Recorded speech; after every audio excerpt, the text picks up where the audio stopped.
Bonjour à tous, bonjour à tous, bonjour à tous. Je reviens après une longue période d'accalmie, rien que la boxe, Moussa. Et aujourd'hui, je suis dans le pays perpignanais pour aller voir un grand champion, le nouveau champion de France des super moyens. Je vous présente Michael Diallo. Michael, comment ça va? Ça va. Bien ou quoi? Très bien, ouais.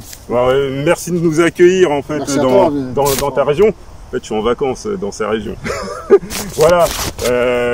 En tout cas, grand merci d'avoir accepté parce que c'est simplement hier que je t'ai contacté sur Instagram et tout. Donc, je voulais absolument t'interviewer. Ouais, je suis là. Pas de souci quand il s'agit de boxe ou même quelqu'un qui veut me voir, je n'hésite pas à y aller. Voilà. Au-delà du boxeur, je suppose que t'es aussi passionné de boxe? Oui, bien sûr. Comme je fais de la boxe, je suis passionné de boxe. Après, pas que de ça. Après, en général, les sports de combat, j'adore. Le foot, pas trop. Le rugby, peut-être, puisqu'on est en plein dans une région de rugby. J'ai fait une année de rugby parce que j'avais arrêté la boxe. Et après, voilà. Ouais, j'adore un peu tous les sports, mais après, voilà, pas spécialement que la boxe. Et justement, la boxe, quand tu es venu depuis plus petit, tu as commencé petit? En fait, ça a commencé parce que quand j'étais gamin, on me frappait dessus. Donc, je me laissais faire, j'avais peur de tout le monde. Donc, mon père faisait de la boxe, donc je suis allé avec lui à l'âge de 11 ans. J'ai commencé à avoir un petit niveau. Bon, après, c'est pas pour autant que je me suis battu dehors. Au contraire, ça m'a canalisé, tout comme ça. Ça t'a donné de la confiance en toi, je suppose. Beaucoup de confiance. Ça m'a aidé à parler aux gens. Beaucoup de confiance, surtout beaucoup de confiance. Ouais, c'est vrai que la boxe est vraiment formateur à ce niveau-là. En plus, tout ce qui est valeur et tout ça. C'est vrai que, tu sais, il y a un grand boxeur, tu dois connaître Marvin Hagler. Le regretté Marvin Hagler qui a commencé exactement de la même façon. Il y en a beaucoup qui ont fait ça, mais voilà, c'est parce qu'on l'embêtait à l'école qu'il est rentré dans une salle de boxe. D'accord. Et voilà, je te souhaite le même destin. En tout cas, la même carrière, excuse-moi. La même carrière. Ouais, c'est ça. Et tu as commencé à quel âge? J'ai commencé à partir de 11 ans. À 11 ans, bon, je voulais faire, comme je t'ai dit, c'était pas pour faire carrière. Après, j'ai commencé à être un peu pas mal. Donc, j'ai commencé à faire de l'éducative. Ensuite, je suis passé à l'amateur. Ensuite, j'ai fait mes 8 premiers combats en amateur, je les ai gagnés. J'ai été champion des quatrièmes des espoirs. Et ensuite, je suis passé à professionnel à 18 ans. 18 ans? Ah ouais? T'as pas eu des rêves de JO, de championnat de championnat de France, championnat d'Europe, championnat du monde chez les amateurs? Non. On m'a appris en équipe de France pour faire une semaine en stage, mais bon, c'était pas pour moi. D'accord. Passer des mois à Cuba, tout ça, c'était pas pour moi, donc j'ai préféré quitter l'INSEP, le stage. Je suis passé à professionnel à l'âge de 21 ans. 21 ans, d'accord. 21 ans. Je voulais être professionnel, je voulais être champion de France et arrêter ma carrière, tout simplement. Ah oui, d'accord. Voilà. C'était mon but. Donc j'ai fait toutes ces années, je gagnais par KO, tout ça, mais j'avais pas le ticket pour faire le championnat de France. Ouais. Et au final, j'ai arrêté avant de faire le championnat de France. Ah ouais, d'accord. Ah, c'est dommage. C'est dommage, mais bon, la carrière pro a pris le pas sur ça, c'est ça? Après, je veux dire que quand j'ai arrêté, j'étais pas champion de France. Après, j'ai repris 4 ans après parce que je suis tombé, comme on sait tous, une dépression, j'ai fait une burn-out, tout ça. Ah oui, là tu parlais de ta période pro, d'accord, voilà, ok, ouais. Ouais, je parlais d'un pro. D'accord. Ouais, donc il y a eu, c'est vrai que tu as connu un espèce de creux en 2018 jusqu'ici. Et justement ton dernier combat, c'était au championnat de France. Mon dernier combat, c'était au championnat de France. C'était en fait mon premier combat de reprise. En fait. Je reprenais après 4 ans. C'était un combat de reprise et un championnat de France en même temps. C'est dingue, ça. Comment ça c'est venu? Parce que en général, un combat de reprise, entre guillemets, tu essayes de jauger un adversaire qui est pas, on va pas dire facile, mais je veux dire qui Vous savez, le championnat de France, c'est quand même un petit niveau. Donc, je crois que tu es allé jusqu'à Toulouse, à côté, en Gironde, c'est ça, dans justement le Gironde de ton adversaire qui s'appelle Castagnora. Castagnero. En fait, comment ça s'est passé, c'est que je profitais du Covid, tout simplement. Je suis passé dans les classements, j'étais 3e, 4e. Ensuite, ça s'est enchaîné, ils ont combattu, j'ai attendu un an avant de passer à la première place. Et j'étais tombé sur Tamba, normalement. Tamba, que je salue parce que je suis allé le voir à Fréjus il y a 2 mois. J'avais fait d'ailleurs une interview que j'ai pas encore mise sur ligne, mais je vais mettre je vais la mettre en ligne. D'accord. Donc le premier combat c'était sur Tamba. Bon, j'étais heureux. Je me suis oui, c'est un adversaire. Voilà, un bon adversaire. Et bon, il s'est retiré parce qu'il voulait faire l'Union européenne. Oui, exactement. Il est champion de l'Union européenne. Donc au final, j'ai attendu. Bon, j'étais challenger avec un autre challenger. Bon, tout se désistait petit à petit. D'accord. Tout le monde se désistait. Donc il n'y avait personne pour combattre. Je suis passé, je sais pas combien de mois sans combattre. Et il y a Castagnero qui a dit, moi je vais le faire. D'accord. Donc ça s'est super bien passé. Là, ça s'est bien passé. Voilà, donc champion de France pour la première fois en super moyen. Voilà, et mon premier combat reprise. Premier combat de reprise, chapeau. Arrêt de l'arbitre au 6e, c'est ça? Au 6 ou 7e. 6 au 7e, c'était le 12 mars. Hein, 12 mars. C'était le 12 mars. Ouais. 12 mars. En fait, à Toulouse, c'est à côté de chez moi, ce problème. D'accord. Ah, je pensais que c'était en région Gironde, non? Non. D'accord. C'est pas loin. D'accord. Donc, ok. Et j'ai vu que pour revenir à ta carrière pro, j'ai vu que tu as un ratio de KO assez impressionnant. Hein. Je crois que tu as 19 combats et il y a 16 KO. Sur 19 victoires, 16 KO. Oui. 16 KO. Donc il y a 2 matchs nuls et dans ces 2 matchs nuls, tu vas nous en parler, je vois le sourire, mais tu as affronté Dibamba. Dibombe. Dibombe. Voilà. J'ai affronté Dibombe, oui, un boxeur très bon. Et à tes débuts, hein, c'est vraiment, je crois que c'était le 4-5e combat, c'est ça? Oui, c'était le 4e combat. Oui, un très bon boxeur qui jusqu'à ce jour il est invaincu, sauf que lui il est monté de catégorie et je crois même qu'il boxe maintenant au Québec. Il boxe au Québec maintenant. Je sais pas, je sais qu'il est monté en mi-lourd, il voulait reprendre en super moyen. Bon, moi je l'attends parce que je l'ai mis 2 fois à terre. Hein. Ah ouais, dans ce match-là, moi je l'ai pas vu le match, mais j'ai été en voyant ta fiche chez BoxRec, j'ai vu que tu avais combattu. C'était un match de c'était chez lui. Bon, ah ouais, d'accord. Okay. Il est gentil, il est très gentil. Non, mais ça serait bien une revanche, ça serait bien. Ben moi j'en ai 4 en tête en France. Si j'aimerais affronter Mbili, Sadio, Tamba ou Dibombe. Ah voilà. Alors les gars, c'est lancé. Donc ça fait 5. Et justement, en fait, ce que je veux, c'est pour ça. Tu sais quoi, cette rubrique, je vais essayer de l'appeler nos super moyens ont du talent. Pourquoi? Parce que je trouve que en France, cette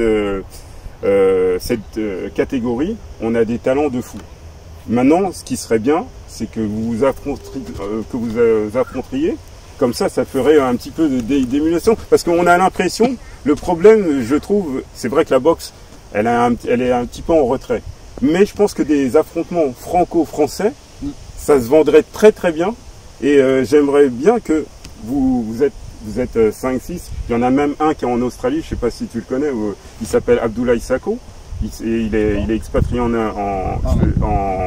Australie, très bon boxeur.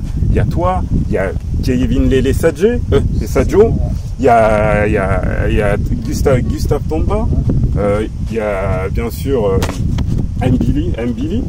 Donc ça fait, vous êtes 5-6. Ça me fait, tu sais quoi, ça me fait rappeler le tournoi, je ne sais pas si tu te rappelles, le Super 6. Ouais, bien sûr, ouais. Pourquoi pas faire le Super 6 en France? Ben, le problème en France, c'est que, écoute, moi, pour te dire la vérité, j'ai contacté la team Mbili pour faire savoir que moi, je suis d'accord pour le prendre, parce que apparemment personne ne veut le prendre. Moi, je suis là. Sadio, personne ne veut le prendre. J'ai contacté la team Sadio. j'y suis. J'ai contacté la team Stamba aussi. Il n'y a que du Bombay pas encore. D'accord. Qui se remettent de ces 2 KO déjà. Oh là là, il y a de l'animosité là. Non mais en tout cas, franchement, en France, en tout cas, on a du talent. Nos super moyens, comme je le répète, ils ont du talent. On peut faire un appel aux promoteurs, pourquoi pas faire un super site, parce que comme ils avaient fait, je crois que c'était en 2009-2018, quand il y avait Ward, il y avait Froch, Abraham et tout ça, ça avait fait un super tournoi. Pourquoi pas faire ça en France? Vraiment, c'est des occasions pour mettre en valeur nos boxeurs et pour mettre en valeur aussi la boxe en général. Vraiment, ça serait vraiment un truc.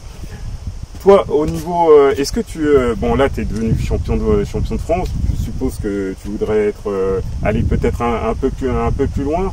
Est-ce que un titre européen serait pour toi la prochaine étape? Parce que bon, les titres européens, tu sais à qui ils sont. Il y a Gustave qui a eu l'Union européenne. Gustave et Sadio qui est allé le chercher en Angleterre.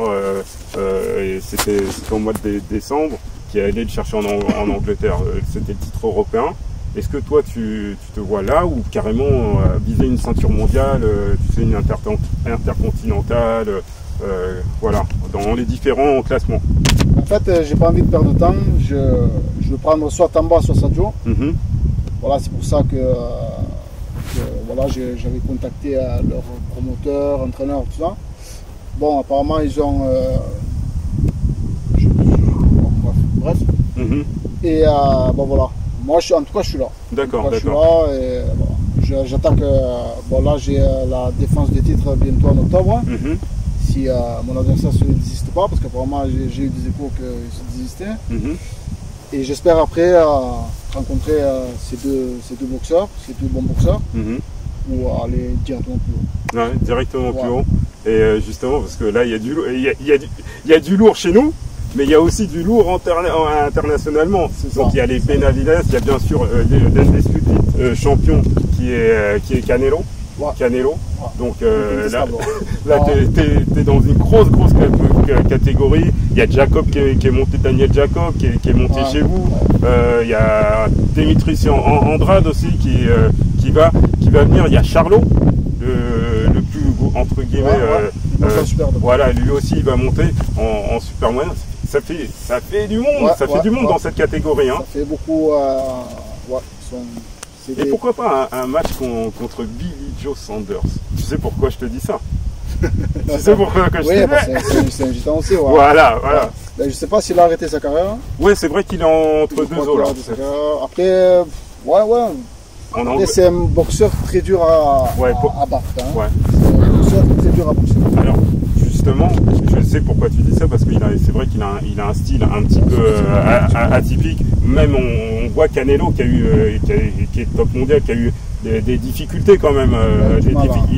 C'est un boxeur, on a vu son match contre le mieux. Je ne sais pas si tu te rappelles, il avait fait un récital. C'est un super boxeur. Toi, justement, ton style à toi, on dirait, on sait que tu as un gros puncher, mais puncher qui attend plus qui un peu rentre dedans, ou qui va chercher un petit peu l'erreur pour punir son adversaire. Moi, je préfère quelqu'un qui... je suis plutôt un boxeur qui rentre dedans. Bon, mon dernier combat, je ne sais pas si tu l'as vu, mon dernier combat, j'étais un peu hésitant, donc je cherchais... C'était la reprise. C'était la reprise, mais là, ça y est, j'ai l'esprit d'avant. Voilà, j'ai repris mes repères, je sais où je vais maintenant. Voilà, c'était un combat on va dire de reprise, on va dire. C'était un bon combat, c'était un bon adversaire que j'avais en face. Mais c'était plus pour moi, voilà, c'était un bon combat. Mais j'étais pas encore sur mes axes, sur mes appuis, sur l'esprit. J'avais des doutes, donc j'étais pas vraiment dedans le combat. C'est normal, c'est normal. Après pratiquement 4 ans de... 4 ans sans boxer, c'était un truc avec une semaine de sparring. Donc c'était un peu difficile. Et après, pour revenir à ta question, moi je suis plus quelqu'un qui rentre dedans et qui boxe. Et là, tu parlais des sparring. ici, parce que c'est un problème français, hein, on se le cache pas, c'est que c'est même difficile de trouver des sparring. C'est même difficile de trouver des sparring en France. Donc, est-ce que toi, tu as cette opportunité-là ou tu connais ces difficultés-là? Ouais, je connais ces difficultés-là. Moi, c'est que voilà, je suis pas au milieu de la France. Je suis vers l'Espagne et tout ça. Donc, le problème, c'est que j'ai en général qu'une semaine de sparring avec un combat, qui est très peu. J'ai Marlon Brun qui vient. C'est un collègue à moi qui est très bon aussi, un professionnel. Donc, j'ai la chance de l'avoir pour mettre les gants. Derrière moi, il y a Daniel Santos, le champion de France mi-lourd, qui est venu faire une semaine de sparring. Ben, c'était mon sparring, on a fait 3 ou 4 sparring pour mon champion de France, donc qui est très peu pour 4 ans d'inactivité. Mais bon, après, voilà, tout le monde a le même problème. Bon, un peu moins, je pense, vers la zone parisienne. Parisienne, ouais, c'est vrai. Mais ici, ouais, on a beaucoup de mal. Ouais. Avec le peu qu'on a à faire, je trouve qu'on se débrouille bien quand même. D'accord. Top. Ok. Bah, justement, tu nous parlais de la difficulté d'avoir des sparring. Ouais. Est-ce que toi, vu toutes ces difficultés que tu peux rencontrer dans la préparation d'un match, ce que tu vois à la télé, entre guillemets, internationalement, est-ce que ça t'a pas donné des envies, des envies entre guillemets, d'aller t'installer en Espagne peut-être? En Espagne, justement, où peut-être ils accordent plus d'intérêt aux sportifs en général. Donc, est-ce que toi, ça t'a pas traversé l'esprit d'aller à l'étranger? Tout à l'heure, on parlait d'Ibombe, qui est allé au Canada et tout. Mbili, qui est au Canada. Bon, Abdoulaye Sako, qui est en Australie. Voilà, donc, toi, ça t'a pas traversé l'esprit? Traversé l'esprit, non, parce qu'on est une communauté on préfère rester avec la famille. Pourtant, vous êtes une communauté du voyage. Ouais, c'est vrai, on peut partir, mais voyage, en famille. Tout le monde part. Oui, d'accord. Par exemple, les Manouches, ils ont tous leur camping et ils partent tous en famille, on va dire. Ouais. Tu vois, si moi je pars, il faut que ma famille suive aussi. Tu vois, et voilà, on est trop nombreux, tu vois, on est sédentarisés ici. Ouais. Donc, est-ce que ça m'a...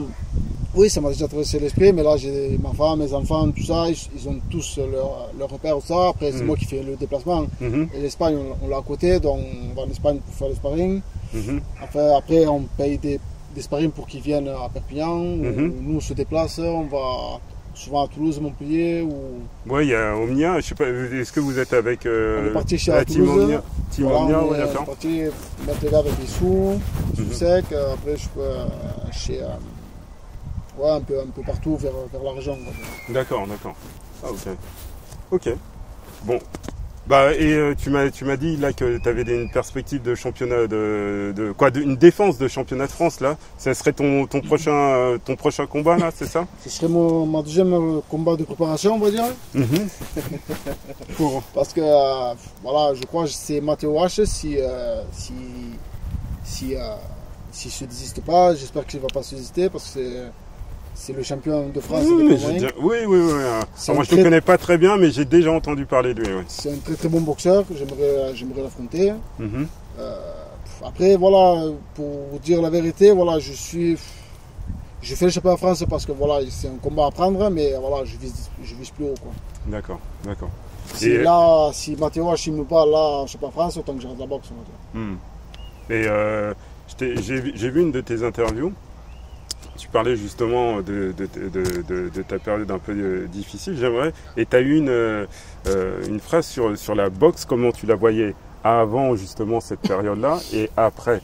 Et après, c'est-à-dire que tu voyais la boxe avec ta foi plus comme un véritable sport, alors qu'avant, toi, tu prenais ça vraiment comme, entre guillemets, pour vulgariser le truc, de la bagarre. Mais là, tu prends véritablement ça comme un sport à part entière.